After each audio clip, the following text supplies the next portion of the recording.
বিসমিল্লাহিররহমানিররহিম। মিরপুর বিশ্ববিদ্যালয় কর্তৃক অনলাইন ক্লাসে আমাদের সবাইকে স্বাগতম।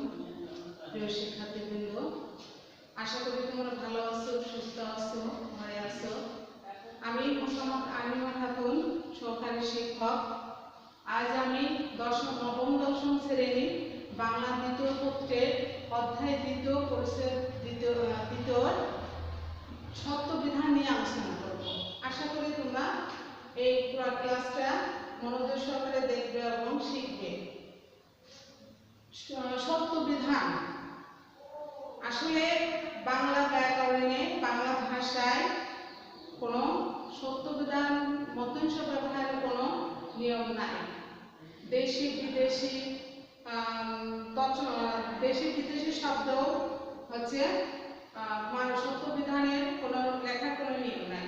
তবে তৎসম শব্দের স্বভাবতই মধ্যনিসার ব্যবহার আছে, যেটা বাংলায় বিকৃত হয়ে আছে। তার সত্য বিধান কাকে বলে? তৎসম শব্দের ব্যবহৃত মধ্যনিসারের সঠিক ব্যবহারের নাম হচ্ছে, নিয়মটা হচ্ছে সত্য বিধান। আমি আবারও বলি, তৎসম শব্দের মধ্যনিসারের ব্যবহারের সঠিক ব্যবহারের নিয়মই হচ্ছে সত্য বিধান। এই মধ্যনিসর কোথায় কোথায় ব্যবহার হয় সেটা নিয়ে আজ আমরা আলোচনা করব। দেখো, এক নম্বরে আছে অ আর ভিন্ন অন্য স্বরধ্বনি। অ আর ভিন্ন স্বরধ্বনি কাকে বলে? যে ধ্বনি নিজে নিজে উচ্চারিত হয়, অর্থাৎ বাতাস উচ্চারণের সময় বাতাস বাধা পায় না, সেটা হচ্ছে স্বরধ্বনি। তাহলে কি বলছে? অ আর ভিন্ন অন্য স্বরধ্বনি। অন্য স্বরধ্বনি বলতে স্বরধ্বনি হচ্ছে কয়টা? 11টা। অ আ হ্রস্ব দীর্ঘ হ্রস্ব দীর্ঘ, এভাবে 11টা হচ্ছে অ থেকে ও পর্যন্ত। এই যে 11টা ধ্বনি, এই ধ্বনিগুলো বলা হয় স্বরধ্বনি। তাহলে কি বলছে? অ আর ভিন্ন অন্য স্বরধ্বনি। তাহলে অ আর ভিন্ন আরো স্বরধ্বনি আছে, রহস্য আছে, হ্রস্ব আছে, রি আছে, আছে ও আছে, এরকম। এবং ক ও র এর পরে প্রত্যয় মধ্যঞ্চ ব্যবহৃত হয়। যেমন ধরি আমরা ভবিষ্যৎ।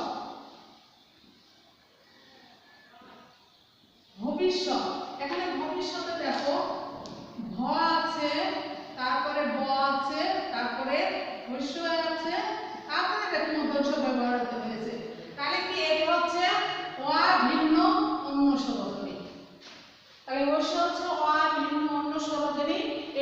এই জন্য এখানে মধ্যঞ্চ ব্যবহৃত হয়েছে। এরকম আরো আছে চিকিৎসা, মুমূর্ষ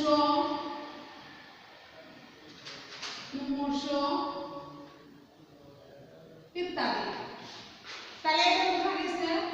অ ভিন্ন অন্য স্বরধ্বনি এবং ক এর র এর পরে প্রত্যয় মধ্যঞ্চ হয়। চিকিৎসা দেখো ক আছে, রস্য আছে, রেপ আছে, র আছে, এর জন্য ওখানে কি হয়েছে? মধ্যঞ্চ ব্যবহৃত হয়েছে। আবার হস্যকারান্ত উপসর্গের পরে মধ্যঞ্চ হয়। তো উপসর্গ কি? উপসর্গ হচ্ছে কোন শব্দের আগে যেটা বসে সেটা হচ্ছে উপসর্গ। তাহলে এই হস্যকারান্ত এবং হ্রস্বকারান্ত উপসর্গের পরে মধ্যঞ্চ ব্যবহৃত হয়। যেমন অভিষেক, কবিতা হচ্ছে উপসর্গ, তার সঙ্গে যুক্ত হচ্ছে মধ্যঞ্চ। অভিষেক, সুষুপ্ত,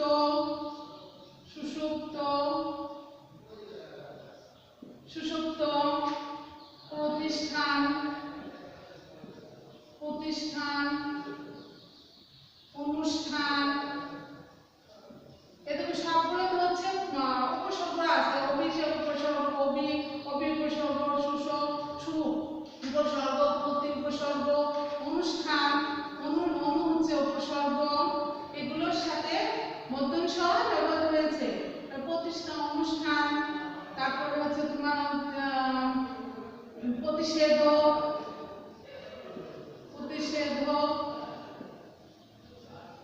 ইত্যাদি। এই প্রতিটা হচ্ছে উপসর্গ।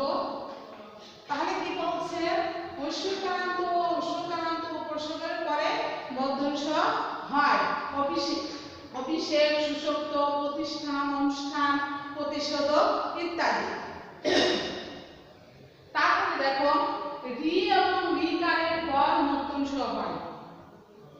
রি এবং রিকারের পরে মধ্যঞ্চ হয়, যেমন ঋষি, ঋষি, কৃষক, দৃষ্টি, সৃষ্টি, সৃষ্টি ইত্যাদি।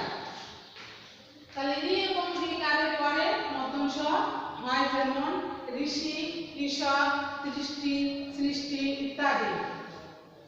তারপরে তৎসম শব্দে আমরা আগে বলেছি যে শব্দবিধান শুধু তৎসম শব্দে ব্যবহারের মধ্যঞ্চ ব্যবহৃত হয় এবং যেটা বাংলায় এখনো অবিকৃত আছে।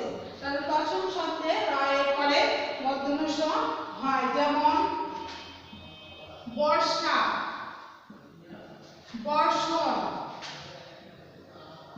ঘর্ষণ, ঘর্ষণ ইত্যাদি। এরপরে মধ্যঞ্চ ব্যবহৃত হয়। তাহলে তৎসম শব্দে রয়ের পরে মধ্যঞ্চ ব্যবহৃত হয়। তারপরে দেখো র ধ্বনির পরে ও আ ভিন্ন অন্য স্বরধ্বনি থাকলে মধ্যঞ্চ ব্যবহৃত হয়। তাহলে কি র ধ্বনির পরে ও আ ভিন্ন অন্য স্বরধ্বনি থাকলে সেখানে মধ্যঞ্চ ব্যবহৃত হয়, যেমন হলো পরিষ্কার, পরিষ্কার। দেখো অ ভিন্ন অন্য স্বরধ্বনি, এটা কি রস্বইকার, ক প্লাস র প্লাস হস্যই প্লাস মধ্যঞ্চ। দেখছো হস্যই, হস্য ধ্বনি, র এর পর হয়েছে হস্য, তারপরে এটা হচ্ছে মধ্যঞ্চ ব্যবহৃত হয়েছে। আর কিন্তু আ যদি কোনো স্বরধ্বনি থাকে তাহলে সেখানে কিন্তু দন্ত স ব্যবহার করতে অবশ্যই মনে রাখতে হবে অ ভিন্ন স্বরধ্বনি, র এর পর আ ভিন্ন স্বরধ্বনি। কিন্তু এখানে যদিও আর স্বরধ্বনি থাকে তাহলে সেখানে দন্ত স ব্যবহৃত হয়, কখনোই সেখানে মধ্যঞ্চ ব্যবহার করা যাবে না। যেমন পুরস্কার, পুরস্কার এখানে দন্ত স ব্যবহৃত হয়েছে, এখানে কখনো মধ্যঞ্চ ব্যবহৃত হবে না, কারণ হচ্ছে অ আর র। র এর পরে দেখি কি আছে, ক, তারপরে র, তারপরে অ, দেখছো, তারপরে মধ্যঞ্চ। তাহলে অটা আছে, অতএব এখানে কখনোই মধ্যঞ্চ ব্যবহার করা যাবে না। তারপরে এটা দেখো ত বর্ণ ধ্বনির পরে মধ্যঞ্চ হয়। ত বর্ণ ধ্বনি বলছো, ট বর্ণ ধ্বনি বলতে ট, ঠ, ড, ঢ, মূর্ধন্য, এই যে পাঁচটা, এই পাঁচটা আছে বর্গ, পাঁচ মানে ট বর্গ হবে, ট থেকে মধ্যম পর্যন্ত ট বর্গ। তাহলে ট বর্গ ধ্বনির পরে মধ্যঞ্চ হয়, যেমন কষ্ট, কষ্ট, স্পষ্ট, স্পষ্ট, নষ্ট, নষ্ট, কষ্ট, কাষ্ঠ, অষ্ট ইত্যাদি। তাহলে এগুলো সব ট বর্গ ধ্বনি, ট, ট, ট, ঠ, ঠ, ট বর্গ ধ্বনি, ওই শব্দের মধ্যঞ্চ ব্যবহৃত হবে। এবং 7 নম্বরে দেখো কতগুলো শব্দ আছে যেগুলোতে স্বভাবত মধ্যঞ্চ ব্যবহৃত হয়। কি এমন কিছু শব্দ আছে যেগুলোতে স্বভাবতই মধ্যঞ্চ ব্যবহৃত হয়, যেমন দেখি কোনগুলো, ষড় ঋতু,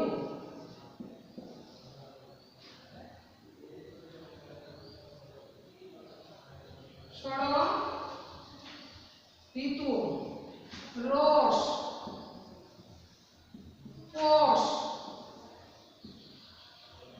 কোষ, তারপরে তোমার মানুষ,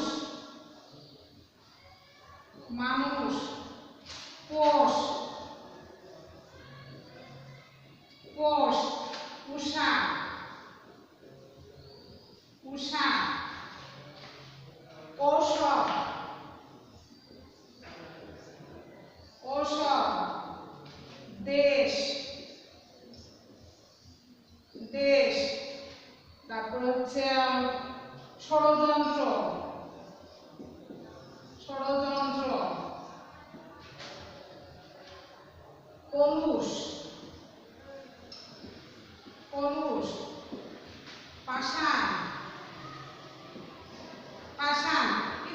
শব্দে মূর্ধন্য ষ ব্যবহার হয়। এগুলো স্বভাবতই বন্ধ ষ ব্যবহার হয়। যেমন ষড়ঋতু, রোষ, কোষ, মানুষ, কোষ, ঈশা, ঔষধ, দেশ, ষড়যন্ত্র, পৌষ, পাষাণ, তারপরে ভাষণ, ভাষণ, ভাষা ইত্যাদি। এগুলোতে স্বভাবতই মূর্ধন্য ষ ব্যবহৃত হয়। এবার দেখো কিছু শব্দ আছে সেগুলোতে দন্ত্য স ব্যবহার থাকে, সেগুলো কখনোই মূর্ধন্য ষ ব্যবহার করা যাবে না। কিছু শব্দ আছে যেখানে কখনো মূর্ধন্য ষ ব্যবহার করা যাবে না, যেমন আরবি, ফার্সি, ইংরেজি, এইসব বিদেশি যেসব শব্দ সেগুলো তো কখনো মূর্ধন্য ষ ব্যবহার করা যাবে না। যেমন পোশাক, পোশাক, জিনিস, জিনিস, তারপরে ধরো পোস্ট, পোস্ট, মাস্টার, এগুলো বিদেশি শব্দ। এই বিদেশি শব্দে কখনো মূর্ধন্য ষ ব্যবহার করা যাবে না। আবার কিছু শব্দ আছে যেগুলো বলবে, যেমন সাত, তৎসম শব্দে সাত আছে, তৎসম শব্দে এরপরে কখনো মূর্ধন্য ষ ব্যবহার করা যাবে না। যেমন ভূমিসাৎ, ভূমিসাৎ, ভূমিসাৎ, ধূলিসাৎ, ধূলিসাৎ, অগ্নিসাৎ, অগ্নিসাৎ ইত্যাদি। এসব শব্দে, এসব শব্দ তৎসম শব্দ। এই তৎসম শব্দে কখনোই এভাবে মূর্ধন্য ষ আনতে, এখানে মূর্ধন্য ষ আকার খণ্ডতলে কি তাহলে হবে না, দ্বন্দ্ব ষ লিখতে হবে। তো আজ মূর্ধন্য ষ গত ক্লাসে আমরা মূর্ধন্য ব্যবহার শিখেছি বা তোমাদেরকে শেখানো হয়েছে, এবং আজ আমি তোমাদের মূর্ধন্য ষ ব্যবহার করালাম, শেখালাম। আশা করি তোমরা সবাই বুঝতে পেরেছো, শিখতে পেরেছো। তোমার আশা করি তোমরা ভালো থাকবে, সুস্থ থাকবে, ঘরে থাকবে।